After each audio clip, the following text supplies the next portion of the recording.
శ్రీ గురుభ్యో నమః.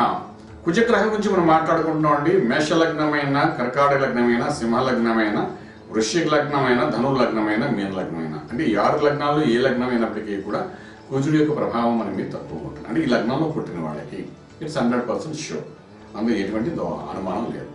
అయితే ఇక్కడ ఎప్పుడైతే మనం మాట్లాడుకుంటామో కుజుడి దోషం లేదని అనుకుంటాం, లేదని అన్నా కూడా లేదు, తీవ్రత తగ్గుతుంది అని చెప్తామన్నమాట.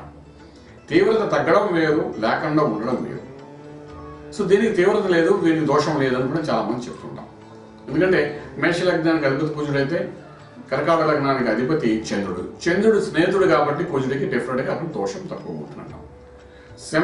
సింహలగ్నంలో కానీ మనకు సింహంలో కానీ కుజుడు ఉన్నాడు అంటే డెఫినెట్గా ఏంటంటే సింహానికి అధిపతి రవి కాబట్టి రవికి కుజుడికి మిత్రత్వం ఉంది. ఇద్దరు అగ్నితత్వముల గ్రహాలే కాబట్టి దానివల్ల మిత్రత్వం ఉంది కాబట్టి దోషం తక్కువ ఉందని చెప్తాం. అలాగే వృశ్చికానికి అధిపతి కుజుడే కాబట్టి దోషం ఉండదు అంటాం. ధనుసుగా గురుడు కాబట్టి కుజుడు కలిసి గురుమంగళ యోగం అవుతుంది కాబట్టి అక్కడ కానీ కుజుడు ధను లగ్నం అయితే దానికి దోషం తక్కువ ఉందని చెప్తాం.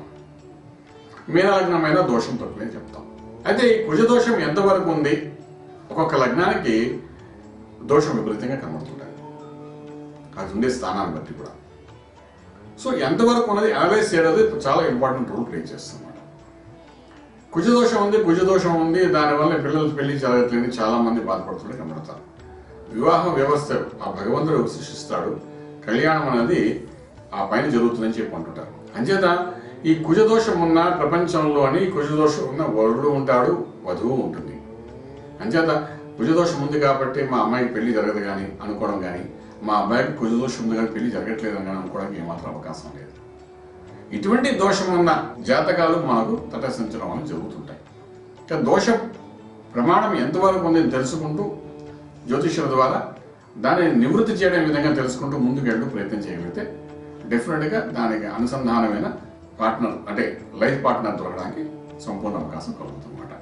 అంచేత దీనికోసం మొట్టమొదట ఏ దోషం ఉన్నా ఏదండి ఎంత పర్సంటేజ్ ఉందో మనకు తెలియదు కాబట్టి నిత్యము సుబ్రహ్మణ్యేశ్వర స్వామి యొక్క ఆరాధన చేయడానికి ప్రయత్నం చేసుకుంటే ఆ దోషంలో భాగంగా ఆ వేడి అగ్నితత్వం కొంత బలహీనపడుతుంది కాబట్టి డెఫినెట్గా ఒక మంచి మార్గం అని కనబడుతుంది అనమాట.